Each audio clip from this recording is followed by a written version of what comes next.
Bonjour à toutes et tous. Je fais cette vidéo parce que cette semaine, la plus grande flottille jamais organisée va partir vers Gaza, une flottille comme les précédentes dont le but est de briser le blocus illégal et inhumain mis en place par Israël à Gaza depuis 2007. Cette Global Summon Flotilla, ce sont des dizaines et des dizaines de bateaux qui sont déjà partis ou qui vont partir de Tunisie, de Grèce, d'Espagne et d'Italie avec à leur bord des centaines de militants, d'activistes, de journalistes et de juristes. Parmi ces militants, on trouve trois de mes collègues, camarades députés insoumis, Marie Mesmer, Emma Fourreau et Thomas Porte, que je veux remercier et dont je veux saluer le courage. Cette flottille, elle est en danger. Pourquoi? Parce que comme les précédentes, elle est menacée par Israël, mais elle est menacée avec une violence bien plus débridée. Je vais vous lire la déclaration de Itamar Ben-Gvir, qui est le ministre de la Sécurité intérieure d'Israël. Nous ne nous contenterons plus d'arrestations souples ni de renvois discrets après une journée passée à soutenir les terroristes. L'État d'Israël doit instaurer une dissuasion claire. Quiconque coopère avec le Hamas ou ses relais sera traité avec fermeté.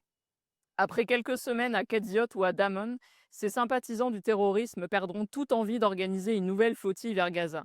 Ça, c'est un plan qui a été discuté directement avec le Premier ministre d'Israël, M. Netanyahou. En réponse à ces bateaux qui portent l'espoir et qui partent vers Gaza, que font une nouvelle fois M. Macron, M. Jean-Noël Barrot, qui est notre ministre des Affaires étrangères, et M. Sébastien Lecornu, qui est notre ministre des Armées? Absolument rien. À la différence de l'Espagne, qui, elle, a annoncé, il y a 2 jours, accorder sa protection diplomatique à ses ressortissants et aux bateaux au sein desquels ces ressortissants vont embarquer.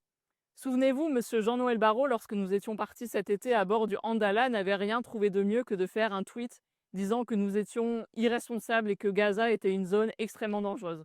Si Gaza est une zone dangereuse, c'est uniquement parce qu'Israël y commet, depuis près de 2 ans maintenant, un génocide. Alors je vous appelle, vous qui êtes dans le camp de l'humanisme, vous qui savez que les hommes naissent libres et égaux en droit, vous qui savez ce qu'est le droit international, à vous mobiliser massivement pour soutenir cette flottille en interpellant dès à présent les autorités françaises, dont le ministre des Armées, M. Lecornu, parce que en tant que ministre, il peut mettre en place un corridor sécurisé avec la Marine nationale pour permettre à ces flottilles d'atteindre Gaza.